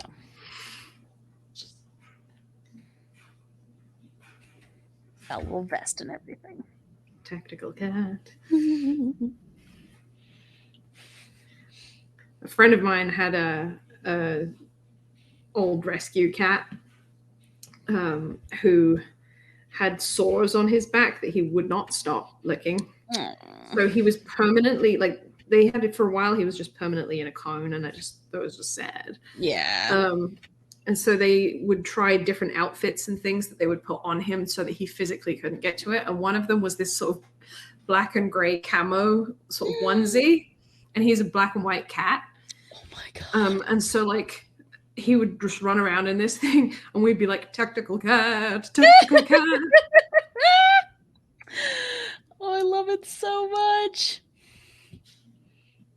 It's so good.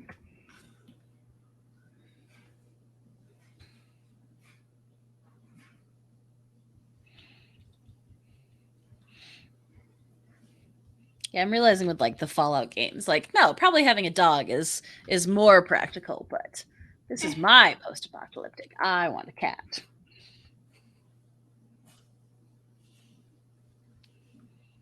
I think it maybe is more realistic that cats would survive. Yes.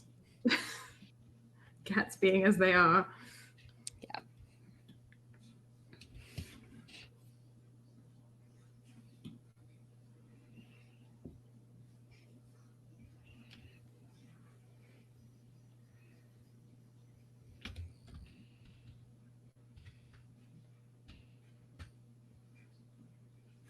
Also, I absolutely applaud you for going full ham on actual colors where I 1000% was like, how can I cop out of this? And you only use 3 colors. That's right. A setting sun with heavy duty shadows. Ha ha. The trick is that actually I can't do that. Like I don't have that kind of grasp of color with shadows and lighting. Like that's a weakness. So I just have to color the whole thing. So I should work on that is my takeaway. Yeah, like you were saying, you don't feel like you're strong with your colors. No, think your colors look great. I also agree that I feel similar with colors. It's not a strength of mine. And I've tried a bunch of different things when it comes to kind of learning and trying to get better at them. Like I've taken other artists and looked at their palette and kind of just eyedropper the colors from it and see how they work together and think about these things when I go and pick colors. And I sit back at the end and I look at mine and I look at theirs and I'm like, it still just looks student versus teacher. It doesn't look, I don't know. It's just not as good. And yeah, I know what you mean. Like that feeling. For what it's worth, I do not see that your work looks like that to me. Thank you. But I understand the feeling, definitely. I've been experimenting a little more with different like blend mode layers and sort of tints and things. Yeah. It's been my latest foray. Those are fun. And I like anything that kind of it only adds to the skill set you already have. It's not a completely separate like, no, and then you just slap the make art good layer on and then the art is good. Like it's like, oh no, it really, if you're playing with some of them will really push, the levels of your stuff or really saturate something and you're like, oh, I can kind of see how that works and I can only heighten what I have. But yeah. I've also started using, do you ever use the Canva tool for anything? I don't. Canva's a free online like design thing, like a bunch of pre-made assets. So you can do like quick and easy design for like marketing stuff, all sorts.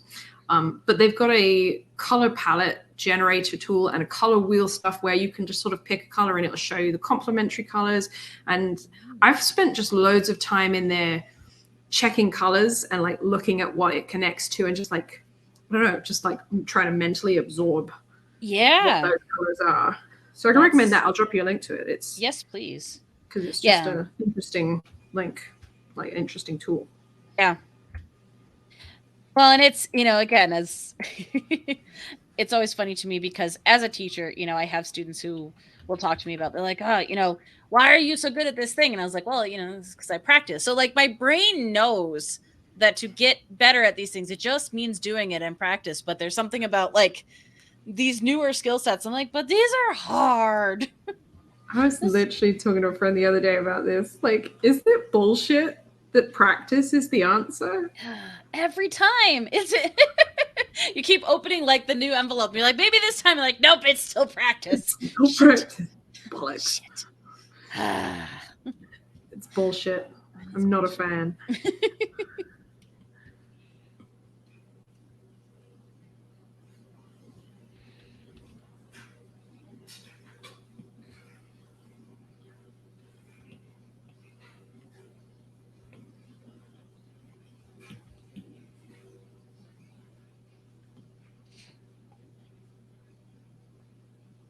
But I will say, I am a firm believer of there are times when it just takes the right person saying it in the right way to make certain things click.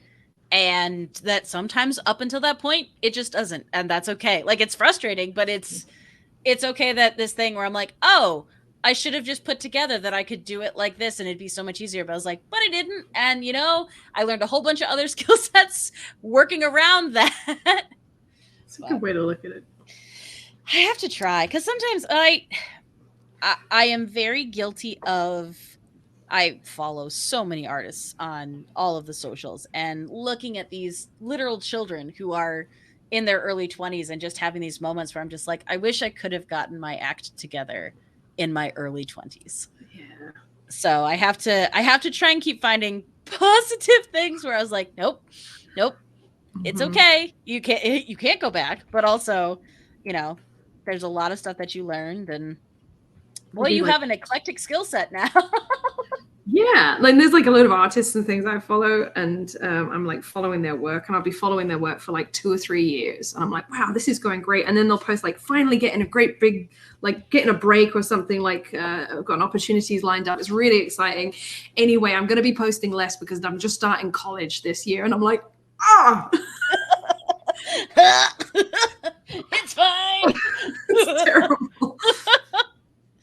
Yeah. But there is an advantage, I suppose, or maybe it's too generous to call it an advantage. There's definitely a benefit and a value of having gone the long way around and figured things out and really trial and errored your way. That's what I cling to anyway. Yes. And it is not the only reason, but I do definitely notice the exchange of information is so different. Like I really go back and think about how I was like, YouTube didn't start until 2005. Like, and it wasn't what it is now. Like, the ability to share art information with people and have that type of community was so young at a time where, I was already becoming an adult. And so it's a weird thing where I think some of this, perhaps if I had grown up, if, been 10 years younger or something like that, like I would have been experiencing those things differently. But yeah. Rule number 1 of DeviantArt: never look at the artist's age. Nope. Twitter does it to me too. I was like, oh, I'm going to go see, blah, blah, blah. And they're like, yep, 22, just doing this as a hobby. And I'm like, cool. That's great. I'm very happy. I'm just going to go over here and die a little. That's fine. Or even, I did the thing where I scrolled so far back in a lovely artist's Instagram to, they're young enough that you didn't have to go back that far to see their stuff from high school. And even then I was just like, the stuff you were just starting with was already so far beyond where I was in high school. I was just like, It's brutal. But another thing that I have to kind of remind myself of is, I was incredibly active in dance. I played a bunch of sports. I went out in the musicals. I was in band. I did some traveling. I did a lot of stuff that wasn't just art. Art was never just the only thing I did. And I think, so, to get to my first 10,000 hours on something, it took me a few more years because I was doing 8 other things at the same time. And that is definitely worth keeping in mind. It's a different journey entirely. It is. It really, really is. And my heart goes out to, I see it a lot in the dancers, the younger dancers that I dance with now. The demands that they have on them, I'm like, there's no way I could have done the high school experience that I had now. I'm like, there's no way I couldn't have played sports and band and art and dance. No, because every single one of them was like, no, we need all of your time and all of your thought. And I was like, I don't have that to give, sir.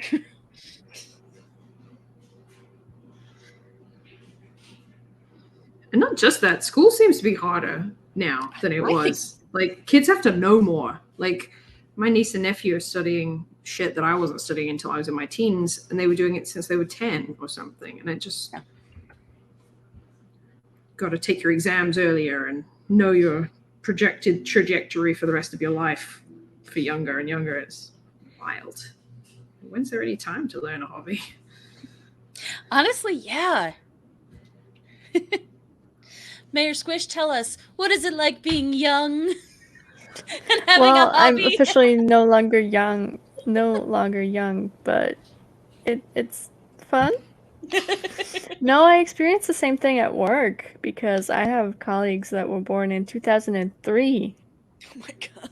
And every time I'm like, you're 20 and you have a job and you're doing really well, and I was not that at all. I'm barely that now, so I'm just like, ugh. Yeah. I don't know.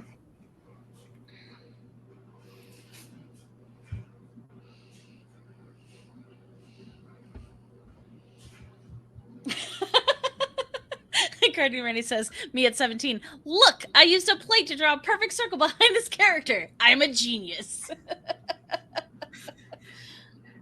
There's the version of that where you evolve to digital and put the plate up on the screen and draw it that way.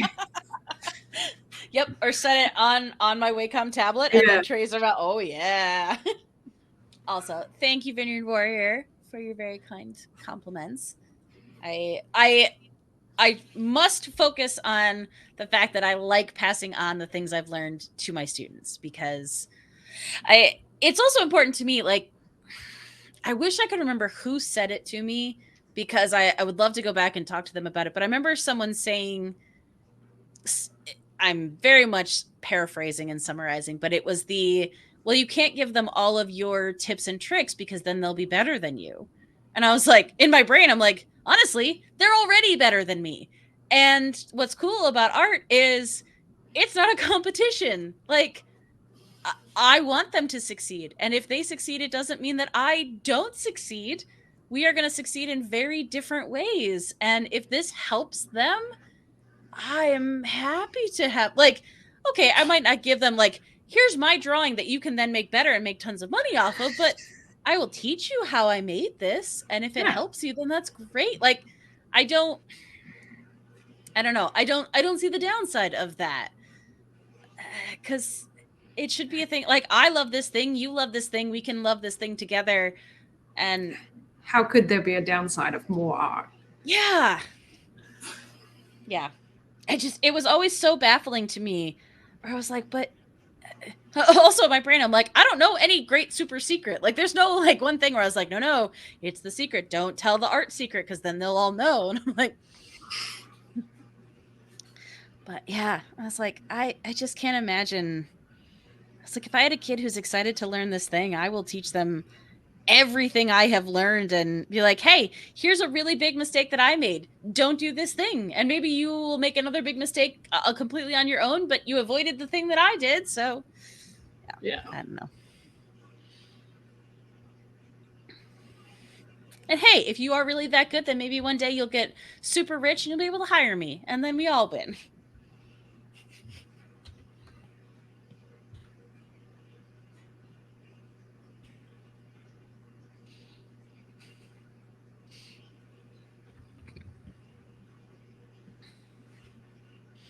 I think I'm just adding unnecessary details now. I should probably stop. Yeah, that was terrible. Take that off. Just leave it. All right. I'm going to call that one done. No, I think that's awesome. It turned out so cool. Ignore this truck that just sort of disappears on this really random curve at the bottom here. Let me fade that out. There we go. That's better. Oh, yay. Okay. Hey, let's do show and tell time. Mayor Squish, you want to go first? Sure. Ah. So here are my 2 pieces. Oh, they look so good. This is another fun thing about watercolor. You're gonna think you're doing something and it will look completely different at the end.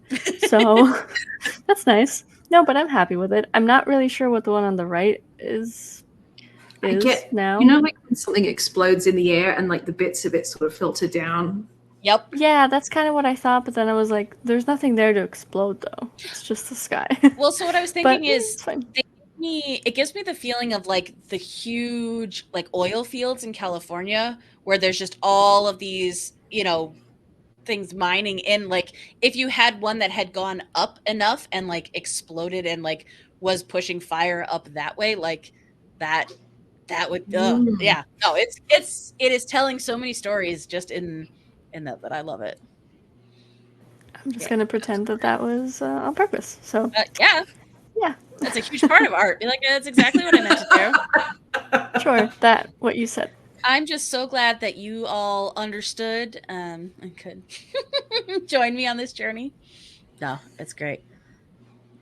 Also, I feel like there's one way where one is like the active bit of it happening with the bright explosion, and then the other one is like the aftermath where everything is still smoldering and the embers are still falling from the sky, but it's just it's starting to get peaceful, but in a really like sad and creepy quiet way. Like, ooh, I love it. And you know, like when there's an event like that happens, it's so big and it's in the sky so you can see it, and then 2 people who don't know where each other are see it from here and then see it from over there. Like it's that sort of shared experience but from different perspectives kind of vibe. Yeah. Yes. I'm glad you like it. Heck yeah. We've got those colors are so rad, so amazing. Oh god, amazing. And Thank fire you. in the sky. Yes, I like fire in the sky.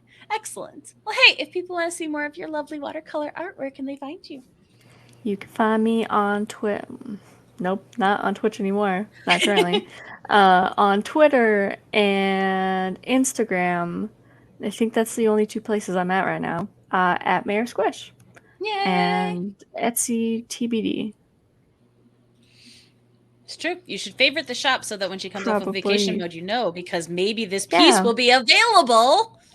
Maybe some other exciting stuff. Who knows? Yay. Heck yeah. Also, always make sure, because Mayor Squish has been amazing and been on many episodes, we'll see more of her lovely art from previous episodes. She finished a bunch that I still need to finish. I'm good at art. Yay! Oh, this is so fun! So look at how tough they are! My Mad Max Fury Road persona. Though I feel like probably would be less clean, actually. I should have drawn more mud on or stuff like that. I can add some mud. I feel like this is like you just brought all of the new like captures back, and so you've put on like your nice apocalyptic outfit to like show off. Sunday best apocalyptic. Absolutely. Outfit. I get it. That makes perfect sense. Gotta make a really big impression on them. Be like, ooh. Also, there's no water, so I guess it wouldn't be mud so much as dust. You could just brush that off, and it's fine. I like it. Absolutely. Hey, it's post-apocalyptic. We can make whatever we want. That's the amazing part. Yeah, blowing out the lines near the firelight. Like, no, it really. When you were adding like the effects to the flames, it just it's so cool. There's a name for that. Is it like color locking the lines or something? There's a special name for it. I believe you. And occasionally I remember to do it. Yep. I feel that. So hey, what is the best way for people to support you, support your comic, look for the new things that you're putting out?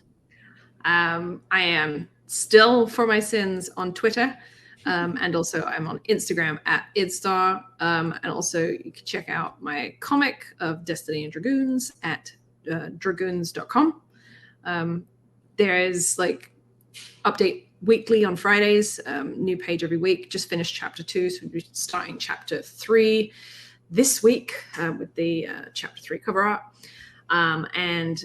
Yeah, you can leave comments there, or there's even a Discord server if you want to chat about it and stuff. Yeah. It's exciting. Yeah, I am so very impressed with you and your consistency, and it just blows me away. I wasn't for a good while there. I pulled it right back to like every other week, and I was taking long breaks, and I kind of got in a bad rhythm of it again. Yeah.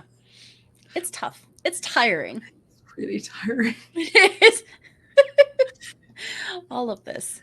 But I'm so happy we got you back. This has been so Thank wonderful. you for having me. Absolutely. I'm glad I finally made it. I'm sorry I've ended up missing so many.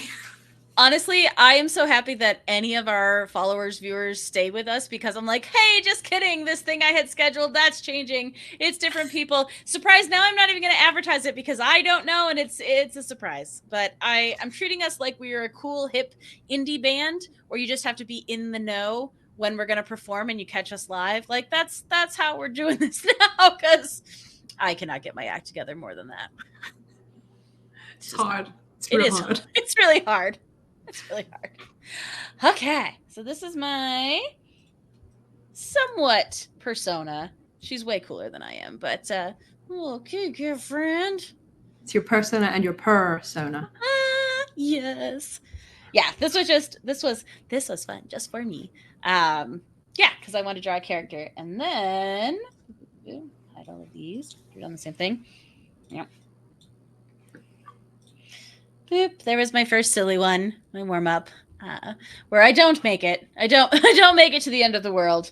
But yeah, I want to know who made it so that they could carve the headstone. Yep. I love that though. That's great. Thank you. That's a great color sky as well.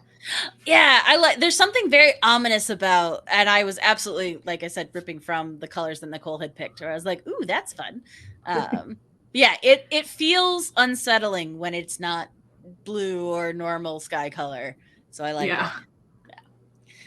Yes, Guardian Rainy, the past year has been really bonkers for Doodle Crew. I can absolutely confirm that. So yeah. Yeah, the beginning of this year is already going fast. You are both correct. So we will see. Like I said, have some new thoughts for the next season, because I don't want to stop doing this, because I really love spending time with all of you and all of the artists. And like we said, drawing for fun, just cause, like, it's pretty cool. So yeah, I would like to keep doing it, but definitely excited to have a little time off from just the scheduling. Honestly, that's the only part I hate about it, is the scheduling. But if you do want to keep keeping up with me, you can follow me all across the internet at S1 named Emily. I stream most every Friday here on this channel for my own art streams, once a month doing Sketching Shakespeare, and then every other week on the podcast. You can follow me on YouTube. That's where all of my uploads go. And hopefully, if I get everything together, you could contact me and possibly buy it through my Etsy store. Maybe actually have a physical copy of my comic by the end of this year. We'll see. I'm putting it out in the universe. We'll see. You can champagne bottle pop with me. But yeah. Follow Doodle Crew Draw for more art, more things. Yeah. And we'll see you next season. Thank you all. Goodbye.